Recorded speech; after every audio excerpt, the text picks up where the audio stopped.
Hola amigos, ¿cómo están? ¿Tomamos un mate con Hans Kelsen? Siempre que hago estos videos me pregunto ¿por dónde empiezo? Y después me contesto, con una gran sabiduría, ¿qué tal por el principio? Bueno, así vamos a empezar, por el principio.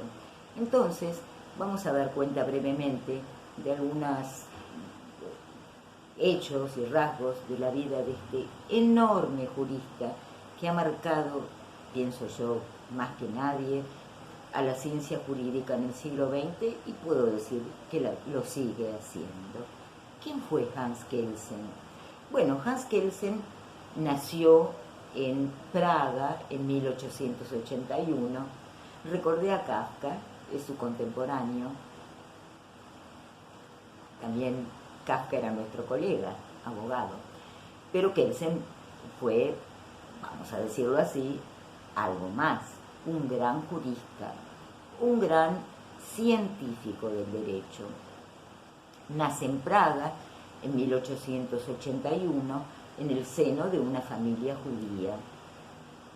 Bueno, ustedes sabrán, como ustedes saben, en ese entonces, lo que en un tiempo se llamó Checoslovaquia y ahora República Checa, era parte del Imperio Austrohúngaro. Por lo tanto, su nacionalidad es austríaca originariamente y su lengua el alemán, en la que pensó y desarrolló toda su gran obra. Bueno, Kelsen se formó como abogado, como jurista en Viena, tuvo una tremenda formación, la completó en Heidelberg, en Alemania, bajo la guía de otro gran jurista, Jelinek, y por supuesto pertenece a ese gran movimiento que en todos los campos observamos en esa Viena burbujeante de comienzos del siglo XX, y se están dando enormes avances en el campo científico, en la arquitectura, en el arte, en la música, el psicoanálisis y tantos otros campos, la economía, piensen en las grandes escuelas, por ejemplo la económica, y también la jurídica. Su formación en ese sentido es, y su adscripción es claramente positivista y neokantiana, bastante kantiano es Kelsen. Bueno, Kelsen completa su formación, comienza a ejercer sus campos de interés son inicialmente el derecho administrativo y el derecho constitucional. Con el tiempo va a desarrollar una obra muy interesante y un interés muy grande en el derecho internacional. Bueno, las vicisitudes de su vida son las tristezas del siglo XX, porque si bien él en Viena llegó a tener una posición importante y fue nombrado, se le encargó escribir la constitución de la naciente República de Austria a la caída, como fue la caída de unos cuantos imperios al final de la Primera Guerra, entre ellos el austrohúngaro, y integró el primer tribunal, con otros jueces, el primer tribunal constitucional en la naciente República austríaca. Bien, a raíz de un entredicho que se suscitó alrededor de un dictamen que debía dar el Tribunal Constitucional sobre el divorcio, del que no conozco detalles, pero no era divorcio sí o no, era una cuestión de, entiendo yo, si era una competencia administrativa, jurisdiccional, no entré en ese detalle. Bueno, hay sumado al creciente ambiente reaccionario y hostil en tantas naciones europeas, bueno, le dan, vamos a decirlo así, el adiós del Tribunal Constitucional, vicisitud de tantos, ¿no es cierto? Bien, entonces él sigue su carrera en Alemania, pero ¿qué pasa? En el año 33 adviene, el nazismo. Entonces se va de Alemania está un tiempo en Suiza, y cuando llega la guerra, exactamente en el año 40, decide abandonar Europa y con una beca de la Fundación Rockefeller y el auspicio de muchos discípulos, Kelsen ya era una figura muy importante, se traslada como profesor a Harvard.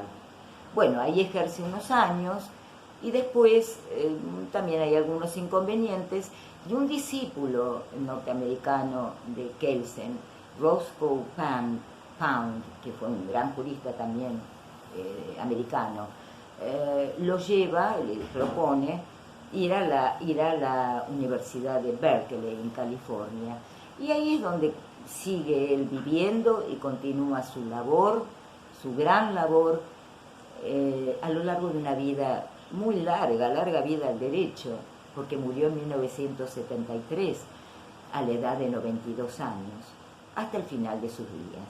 Allí termina su vida, no así la repercusión de su obra, que como les dije sigue marcando de una manera decisiva el siglo XX. Sobre esto les quería comentar que Kelsen estuvo en Argentina. En el año 49 es invitado por el gran Carlos Cosio, tucumano él, tradición tucumana, a la Universidad de Buenos Aires. Cosio fue uno de los grandes, quizás el más gran difusor de Kelsen en Argentina, países de habla castellano. Y bueno, el maestro nos visita y ahí tiene lugar una polémica muy interesante. En el año 2020 se publicó un libro sobre esta polémica, en un gran homenaje a Carlos Cosio, sobre esta polémica tan importante que tuvo Cosio con Kelsen, que no implica destituirlo ni mucho menos, pero sí marcar algunas diferencias en las que no vamos a profundizar, pero que giraban básicamente alrededor de la concepción de norma jurídica y también del objeto del derecho, del objeto de la ciencia jurídica, que ahora vamos a ver en qué consiste para Kelsen, pero ahí hay unas diferencias que plantea Cosio, lo deben recordar todos los que pasaron por la facultad, aquella definición que el derecho es el abordaje de las conductas humanas en interferencia intersubjetiva, y otras cuestiones que se suscitan alrededor de la concepción de la norma jurídica. Esta polémica es fascinante realmente, y Kelsen y Cosio siguieron siempre en contacto epistolar hasta el fin de la vida de Kelsen, que además publicó un libro sobre esta polémica en alemán, creo que en Suiza, en la década del 50. Bueno, tenemos un pequeño panorama de este gran hombre y de su gran obra. Muy bien. Kelsen desarrolla a lo largo de su vida, como es su obsesión, podríamos decir, lo que él llamó la teoría pura del derecho. Su norte es establecer desde el punto de vista científico cuál es el objeto de la ciencia jurídica. Porque bueno, toda ciencia tiene un objeto y ese objeto es el que le va a dictar también su método. Entonces, la gran preocupación de Kelsen, como dice él, para salir en gran medida de los errores que manifiesta la teoría jurídica en los siglos XIX y parte del siglo XX, donde aparece contaminada, por decirlo así, de elementos naturalistas, naturalistas, ideológicos y de otro tipo, establecer realmente el objeto y el modo de abordarlo propio de un jurista. Bien, eso es lo que él llama, lo va desarrollando a lo largo del tiempo, la teoría o su teoría pura del derecho. Hablando de eso, miren este librito fantástico. Es la teoría pura del derecho, un magistral una magistral síntesis, no me gusta llamarlo resumen, que hace el maestro Kelsen sobre su propia obra, que publicó Eudeva en 1960. Yo soy vieja, pero no lo tengo desde ese tiempo. Lo encontré por ahí en la Divina Buenos Aires. Es un libro fantástico, hermoso, publicado por la Editorial Universitaria de Buenos Aires en 1960. Bien, vamos a definir, para después seguir avanzando en otros videos, en esa definición que busca Kelsen, el objeto de la ciencia jurídica. El objeto es el derecho como sistema normativo, el derecho positivo, tal como es, no este o aquel derecho, sino el derecho en general. Él está formulando, como corresponde a una ciencia, una teoría general del derecho, asumiendo que el derecho es un orden social, un orden normativo, no el único. Tenemos la religión, tenemos la moral. Bueno, pero eso no lo vamos a abordar desde un punto de vista científico necesariamente. Pero la ciencia jurídica sí tiene esa pretensión y para eso tiene que establecer su objeto. Bueno, dado que es el derecho positivo tal como es, no como debería ser, sino como es, él procede a lo que llama la purificación, de ahí el nombre de su teoría, de ese objeto.